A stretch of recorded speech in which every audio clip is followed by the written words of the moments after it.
नमस्कार छात्रों। आज की कड़ी में हम पढ़ने वाले हैं ममता कालिया का लेख यात्रा जापान की सेकंड पीयू से। लेखिका का एक संक्षिप्त परिचय देखते हैं। इनका जन्म 2 नवंबर 1940 ईस्वी को वृंदावन में हुआ था। आपने अपने पिता श्री विभूषण अग्रवाल से साहित्य सृजन की प्रेरणा पाई। आपकी शिक्षा नागपुर, मुंबई, पुणे, इंदौर और दिल्ली में हुई। आपने 1963 ईस्वी में दिल्ली विश्वविद्यालय से अंग्रेजी साहित्य में एमए की उपाधि पाई। दिल्ली के दौलत राम कॉलेज में प्राध्यापक के रूप में कार्य किया। तत्पश्चात एसएनडीटी विश्वविद्यालय में प्राध्यापिका नियुक्त हुई। बाद में इलाहाबाद के महिला सेवा सदन कॉलेज में प्राचार्य के पद पर कार्यरत रही। 2001 ईस्वी में सेवानिवृत्त होने के उपरांत 5 वर्ष तक महात्मा गांधी अंतर्राष्ट्रीय हिंदी विश्वविद्यालय की अंग्रेजी पत्रिका हिंदी की संपादिका भी आप रही। आपको अनेक पुरस्कारों से सम्मानित किया गया, जिसमें उत्तर प्रदेश हिंदी संस्थान का यशपाल स्मृति सम्मान, साहित्य भूषण, सीता स्मृति सम्मान, लम्ही कथा सम्मान आदि शामिल हैं। ये यात्रा वृतांत लेखिका का अपना अनुभव है जब वो एक बार हिंदी सम्मेलन के लिए जापान गई थी। प्रस्तुत यात्रा वृतांत में जापान के टोक्यो विश्वविद्यालय में आयोजित अंतर्राष्ट्रीय हिंदी सम्मेलन का है। जापान के लोगों का रहन सहन, भाषा, सभ्यता, संस्कृति के अलावा वहाँ की प्राकृतिक छटा, ऐतिहासिक धरोहर, किले, मंदिर, पुस्तकालय, मेट्रो ट्रेन आदि की विस्तृत जानकारी इस पाठ में दी गई है। ममता कालिया का यह यात्रा वृतांत टोक्यो विश्वविद्यालय में एक अंतर्राष्ट्रीय हिंदी सम्मेलन में भाग लेने के लिए लेखिका की जापान यात्रा का वर्णन है। टोक्यो में कलकत्ता नाम का एक भारतीय रेस्टोरेंट है। इस रेस्टोरेंट की दीवारों को भारतीय कला रूपों और प्रतीकों से सजाया गया है। सबसे पहले पीने के लिए गर्म पानी दिया जाता है। जापानी भाषा में पीने के लिए शब्द मिजू है। मिजू जापानी संस्कृति में मर्यादा बनाए रखना और विनम्र रहना बहुत ही महत्वपूर्ण है। जापान के रेलवे स्टेशनों पर हर काम पलक झपकते होता है। जापानी यात्री धक्का मुक्की या अव्यवस्थित रूप से आगे बढ़ने में संलग्न नहीं होते हैं। भारत के विपरीत जापान में महिलाओं, बूढ़ों एवं शारीरिक रूप से अक्षम लोगों के लिए कोई सीट आरक्षित नहीं है। प्रतिनिधि मंडल ने TUFS यानी कि Tokyo university of foreign language studies की लाइब्रेरी का दौरा किया। यह 4 मंजिला इमारत है और हर मंजिला पर एक वाचनालय है। पुस्तकालय में 6,18,615 पुस्तकें थी। इन पुस्तकों को विद्युत चालित बटन दबाकर अलमारी से प्राप्त किया जा सकता है। जब दोबारा बटन दबाया जाएगा तो अलमारी अपने आप बंद हो जाएगी। इस व्यवस्था से न केवल जगह की बचत हुई बल्कि पुस्तकें भी सुरक्षित रहीं। अलमारियों के सामने खड़े होने के लिए पर्याप्त जगह थी। लाइब्रेरी से बाहर निकलते ही अलार्म सुनाई देगा। इस अलार्म का उद्देश्य यह सुनिश्चित करना था कि आतंक पुस्तक कोई अपने साथ तो नहीं लेके गया है। भारतीय प्रतिनिधि मंडल के सदस्यों ने इंडोलॉजिकल सेक्शंस में कई दुर्लभ पुस्तकें देखी। जापान में न्यू ट्रंक लाइन को बुलेट ट्रेन भी कहा जाता है। यह ट्रेन 170 किलोमीटर प्रति घंटे की रफ्तार से चलती है। ट्रेन में 16 डब्बे होते हैं और इसमें 1300 यात्री एक बार में बैठ सकते हैं। टोक्यो और ओसाका के बीच 66 सुरंगें हैं जिनसे होकर यह ट्रेन गुजरती है। जापानी में किले को जो कहा जाता है, जो, जबकि मंदिर को जी कहा जाता है। किले को जो और मंदिर को जी। 1585 में सम्राट तोयोतोमी हिदेयोशी ने ओसाका किले का निर्माण करवाया। यह किला चारों तरफ से खड़ी चट्टानों और गहरी खाई से घिरा हुआ है। यह किला जापानियों के संघर्ष का प्रमाण है। नारा में एक प्रसिद्ध मंदिर स्थित है जिसे तोदाईजी कहा जाता है, जिसमें 743 ईस्वी में बनाया गया था और यह मंदिर गौतम बुद्ध को समर्पित है और गौतम बुद्ध को यहाँ दाई बुत्सु कहते हैं। दाई बुत्सु यहाँ बुद्ध की 55 फीट ऊंची कांस्य की प्रतिमा है। इसे बनाने में गहरे और भूरे रंग की लकड़ी का इस्तेमाल किया गया है। टोडाई से जुड़ा हुआ एक हिरन पार्क है। मंदिर से हिरन वन की ओर जाने वाला रास्ता प्राचीन प्रकृति के सुंदर दृश्यों से भरा है। ऊंचे पहाड़ों के ऊपर से कोई नारा शहर को देख सकता है।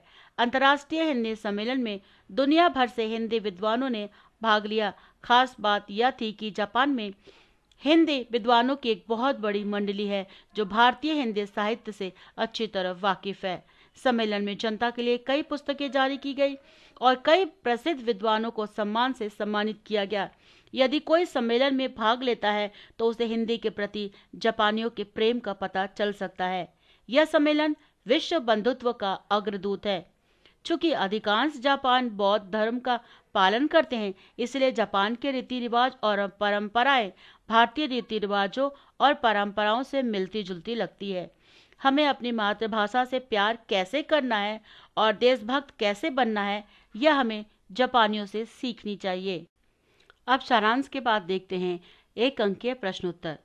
अंतर्राष्ट्रीय हिंदी सम्मेलन में भाग लेने हेतु लेखिका कहाँ गई थी? जापान। जापान के होटलों का रीति रिवाज क्या है? पहले वहां गर्म पानी दिया जाता है। जापान का गुण धर्म क्या है? शालीनता। Tokyo university of foreign studies के निर्देशक कौन है? निर्देशक फुजी ताकेशी। पुस्तकालय के बाहर निकलते समय अलार्म क्या जताता है? यह जताता है कि जाने वाले के पास कोई छुपी हुई पुस्तक तो नहीं। लेखिका ने किसे अनुशासन प्रिय कहा है?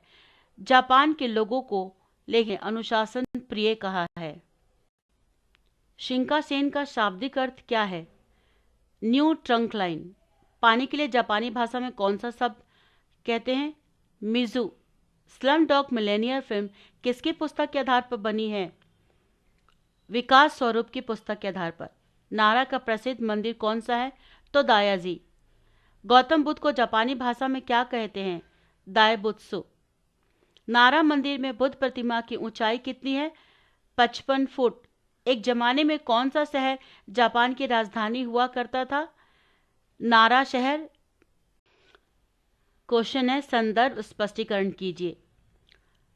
पहला क्वेश्चन है, यहाँ टिकट खांचे में डालकर जल्दी अंदर घुसो, उस पार जाकर अपनी टिकट उठा लो।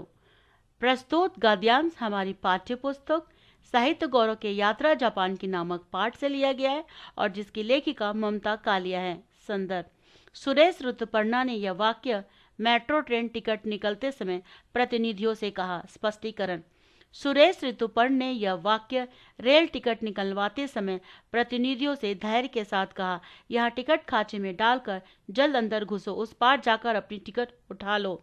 मेट्रो ट्रेन के टिकट के लिए सावधानी व फुर्ती दोनों की आवश्यकता होगी। सेकेंड क्वेश्चन है, यहाँ तो डेंटिस्ट मक्खी मारते होंगे। प्रस्तुत गद्यांश पुस्तक साहित्य गौरव के यात्रा जापान की नामक पाठ से लिया गया है जिसकी लेखिका ममता कालिया जी है। संदर्भ है, जापान की सभी लड़कियां खाना खाने के बाद हर बार बिना नागा दांत साफ करती है। स्पष्टीकरण, अंतर्राष्ट्रीय हिंदी सम्मेलन में भाग लेने हेतु कुछ सदस्यीय प्रतिनिधि मंडल जापान की यात्रा करते हैं और जापानियों के रीति रिवाज तथा जापान में हिंदी प्रचार प्रसार का वर्णन इस यात्रा वृतांत में मिलता है। विदेशी भाषा अध्ययन संस्थान के कार्यक्रम के दौरान लेखिका और ऋचा मिश्र बाथरूम जाते हैं तो वहां उन्हें एक दिलचस्प नजारा देखने को मिलता है।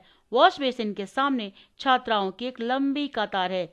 सबने अपने पर्स से टूथब्रश और टूथपेस्ट निकाल कर रखे हैं। बाद में पता चला कि सभी लड़कियां खाना खाने के बाद बिना नागा दांत साफ करती है। इसे सुनकर लेखिका ममता कालिया को आश्चर्य होता है। लॉन्ग प्रश्नोत्तर, जापान के भारतीय रेस्तरां कोलकाता का वर्णन कीजिए। भारतीय राष्ट्रीय कोलकाता के दीवारों पर ताजमहल के सामने ऊंट की तस्वीर लगी है। उस पर लिखा है इनक्रेडिबल इंडिया। हिंदी संगीत धीमा धीमा चल रहा होता है। डोसा, सांबर, भारतीय मसालों की सुगंध वहां पर छाई रहती है। सबसे पहले अतिथियों को वहां पर गर्म पानी दिया जाता है। गर्म पानी देना वहां का रिवाज है। आप जहां भी जाओ वहां पर आपको गर्म पानी पहले मिलेगा। वहां पर सुबह शाम स्वादिष्ट भोजन मिलता है जैसे आप शेरे पंजाब में बैठे हों। सेकंड क्वेश्चन है, जापान के रेलवे स्टेशन और रेल यात्रा के बारे में लेखिका क्या कहती हैं? जापान के रेलवे स्टेशन और रेल यात्रा के बारे में लेखिका कहती है कि यह टिकट खेचे में डालकर अंदर घुसो और जाकर दूसरी तरफ जल्दी से अपना टिकट उठा लो। हर काम यहाँ पर पलक झपकते करना होता है। रेल आती है तो वहाँ पर शोर धक्का मुक्की नहीं करनी पड़ती। प्लेटफॉर्म पर थोड़ी थोड़ी पर लकीर खींची गई है। हर डब्बा एकदम एग्जैक्ट उस लकीर के सामने पड़ता है और लकीर के दोनों तरफ हमें खड़ा होना है। बीच की खाली जगह मुसाफिरों को उतरने के लिए होती है। उनके उतरने के बाद ही हमें रेल में चढ़ना होता है। रेल के अंदर बैठने के स्थान पर कम खड़े रहने के स्थान ज़्यादा है। रेल के अंदर छोटे छोटे चित्र बने हुए हैं और जापानी भाषा में देखने में यह चित्रात्मक लगता है। क्वेश्चन नंबर 3, टफ्ट्स के पुस्तकालय के बारे में लिखिए। टफ्ट्स पुस्तकालय के तकरीबन 50 विदेशी भाषाओं के अध्ययन का इंतजाम है। इस 4 मंजिली इमारत की हर मंजिल पर विशाल वाचनालय है। अलमारी में रखी गई पुस्तक मात्र एक बटन दबाने से उपलब्ध हो जाती है। अगर आपको नोट्स निकालने हैं तो नोट्स निकालिए, पढ़ना है तो पढ़ लीजिए, फिर एक बटन दबाया और अलमारी अपने आप बंद हो जाएगी। इस इंतजाम से जगह की भी बचत होती है और पुस्तक भी सुरक्षित रहती है। जब आप द्वार से बाहर निकलते हैं तो एक अलार्म बजता है और अलार्म यह बताता है कि आपके पास कोई छुपी हुई पुस्तक तो नहीं है। वहाँ पर हिंदी, अवधी, ब्रज भाषा, राजस्थानी, भोजपुरी, पहाड़ी, मैथिली, इन सब की पुस्तकें बहुत मात्रा में हैं। सरस्वती, विशाल भारत और माधुरी के अंक भी वहाँ पर उपलब्ध है। एक साथ इतनी महत्वपूर्ण सामग्री मैंने अपने देश में राष्ट्रीय पुस्तकालय कोलकाता में नहीं देखी, ऐसा लेखिका कहती हैं। क्वेश्चन नंबर 4, जापान के बुलेट ट्रेन पर टिप्पणी लिखें। लेखिका को टोक्यो से ओसाका जाना है। उन्हें जापान रेलवे की सबसे तेज गति रेल शिंकानसेन पड़ती है। शिंकानसेन इस शब्द का अर्थ है न्यू ट्रंक लाइन। इसका अर्थ है न्यू ट्रक लाइन। इसे बुलेट ट्रेन भी कहा जाता है। जापान के निवासी इंदिरा रेल से यात्रा करना एक मौलिक रचना मानते हैं। बुलेट ट्रेन शिंकानसेन 16 डब्बों की गाड़ी है। हर गाड़ी में 1300 यात्रियों को बैठने का प्रबंध है। इस रेलगाड़ी में 40 मोटर जनरेटर लगे हैं। 40 मोटर। टोक्यो और ओसाका के बीच 66 यानी कि 66 गुफाएं आती है। सबसे बड़ी गुफा 5 मील लंबी है और सबसे छोटी 100 फीट लंबी। 8600 कर्मियों की कार्य क्षमता का उपयोग करके इसे संचालन में प्रतिदिन लगाया जाता है। क्वेश्चन 5, ओसाका के किले का चित्रण कीजिए। जो का अर्थ है किला, जी का अर्थ है मंदिर। यह ओसाका जो 1585 ईस्वी सन में सम्राट तोयोतोमे हिदेयोशी ने बनवाया था। बड़े से परिसर में हरियाली और रंग बिरंगे फूलों से घिरा यह किला अनेक आख्यानों का पुंज है। इसके कुछ हिस्से का कई बार पुनः निर्माण हुआ है। इस किले के बारे में अनेक किस्से कहानियां अभी भी प्रचलित सम्राट और उनके राज्यपाल के प्रचलित हैं। किले के चारों ओर गहरी खाई और जलाशय है। किले का प्रवेश द्वार एक विशाल फाटक है और काले पत्थर के प्राचीरें हैं। उषा का जो कई बार बना हुआ और यह नष्ट हुआ। यह लकड़ी का इतना प्रयोग है कि बार बार इसमें आग लगने की दुर्घटनाएं होती रहती हैं। एक बार तो इसके ऊपर बिजली भी गिरी। 1931 ईस्वी में इसका फिर से नवीनीकरण हुआ। क्वेश्चन नंबर 6, तोदाएजी मंदिर का वर्णन कीजिए। पूर्व की प्राचीन संस्कृति और कल केंद्र का नारा तुर्की, चीन और भारत की विशेषताएं अपने स्थापत्य और प्रतिमाओं में संयोजे हुए है। यहाँ हर मूर्ति के पीछे कोई न कोई आख्यान है। बौद्ध अभिलेखों के प्रतीकात्मक अर्थ है। यहाँ का मंदिर है तोदाएजी मंदिर। इस मंदिर की स्थापना 743 ईस्वी में हुई थी। इस मंदिर के अधिष्ठाता गौतम बुद्ध हैं, जिन्हें जापानी भाषा में गौतम बुद्ध को दाई बुत्सु कहते हैं। दाई बुत्सु। सैकड़ों मौसम की मार खाकर यहाँ के कस्सब स्तंभ सांवला हो गए हैं, परंतु ये जर्जर नहीं हुए हैं। बड़े से आंगन के बीचों बीच गोलाकार वृत्त में आग जलती रहती है और यह दिव्य ज्योति है, ऐसी मान्यता है। यहाँ दान पात्र लगा हुआ है, किंतु दान देने की बाध्यता नहीं है। गर्भगृह में गौतम बुद्ध के बचपन की फोटो ऊंची कांस्य प्रतिमा है, जिसका वजन 500 टन है। तोदाएजी मंदिर के बरामदे में एक अन्य मूर्ति की स्थापना है। इसका नाम जापानी और हिंदुस्तानी से मिलकर बना है, भारद्वाज। बुद्ध की ही मुद्रा में बैठे इस देवता की महिमा यह बताई जाती है कि स्पर्श से आरोग्य शक्ति मिलती है। अगर आपका मस्तक छू ले तो आपका सिर दर्द ठीक हो जाएगा, और अगर इसके पूंछ बोलो तो पाँव का दर्द ही छूमंतर हो जाएगा। छात्रों, इस तरह से यात्रा जापान की पाठ यहीं पर समाप्त होता है। उम्मीद करती हूँ कि आपको ये वीडियो पसंद आएगा, आपके सारे प्रश्नों का उत्तर मिल गया होगा। और अगर आपको ये वीडियो पसंद आता है तो सब्सक्राइब, लाइक, कमेंट, शेयर करना ना भूलें। बेल आइकन दबा लें ताकि मेरे वीडियो के बारे में सबसे पहले आपको पता चले। आप वीडियो देखने के लिए आपका बहुत बहुत धन्यवाद।